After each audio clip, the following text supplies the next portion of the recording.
There it is. Yeah. Welcome, chingus and amigos. Welcome to the channel. If you don't know me yet, I'm a PhD chemist working in Big Law, and today I'm headed to Joshua Tree to boulder even at 240 pounds. Let's go. So Joshua Park is huge national park that you can climb on the boulders. You're gonna need a trusty book that's gonna show you all the climbs and boulders because the internet out here is terrible. And obviously you're gonna need crash pads also to cushion your fall, because out here in the wilderness, if you fall, you're gonna break your back or even die. So bring crash pads.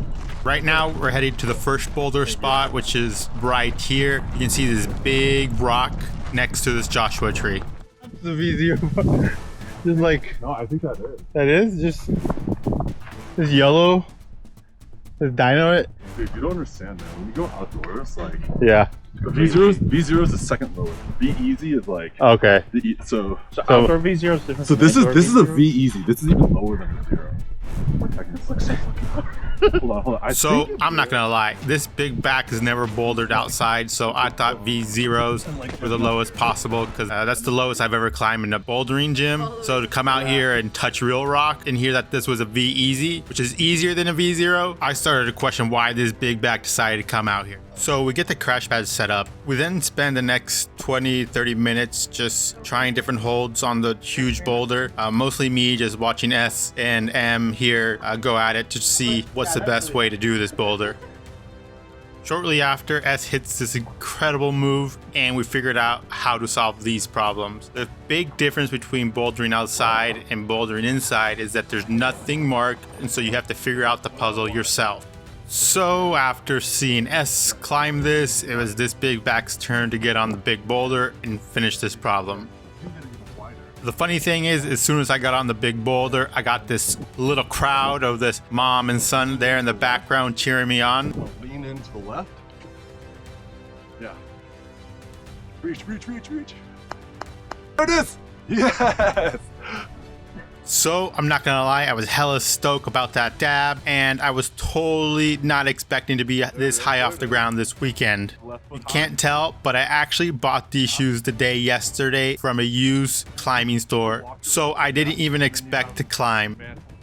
Come over to the left more. Do it. Right here. There it is. Come on. Yeah. Come on. Stand up. Yeah, stand up. You got a mantle. Hop and push. Pull yourself up on that ledge. Is there a better for my left foot? You could go high on your left foot.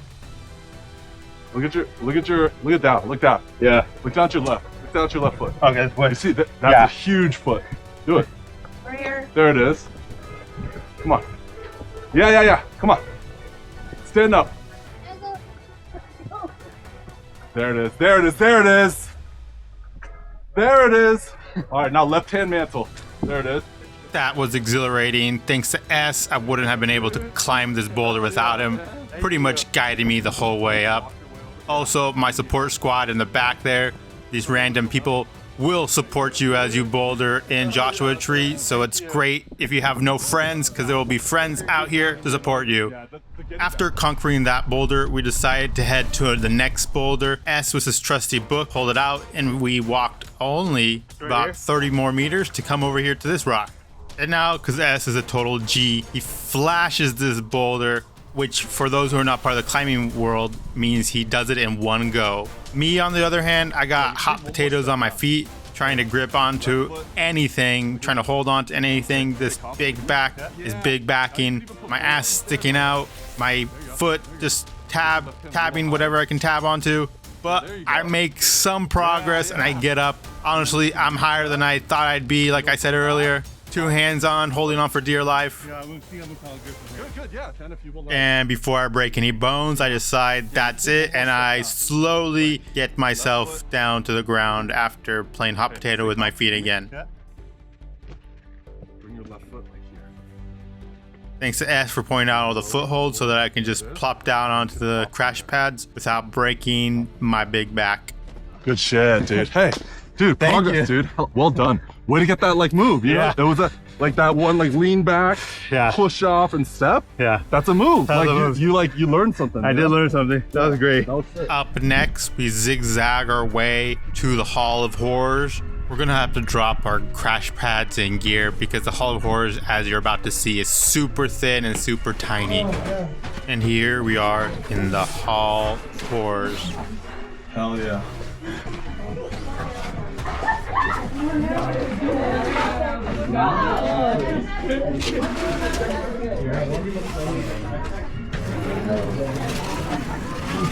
The way my sombrero begins to just taco up because the walls are so thin here.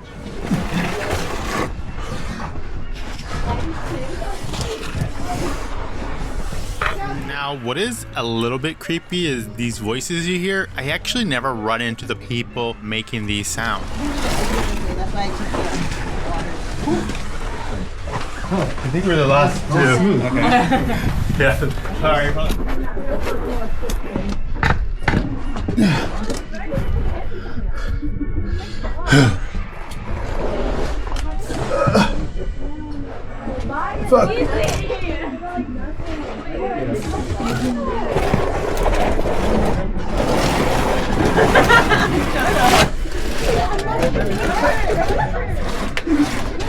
We make our way through and then eventually get to the other part of the Hall of Horrors. In this one, you can see S climbing through. I call this style of climbing crack climbing because you're putting your hands in the cracks and using that to give you a bit more grip. And S essentially flashes this boulder as well.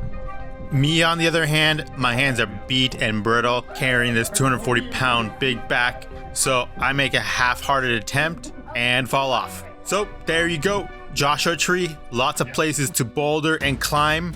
My PhD doctor opinion of this place, come! Thanks for watching. Leave a comment below if you want to visit Joshua Tree and boulder with me. Don't forget to subscribe to the channel. Catch you chingus later. Adios.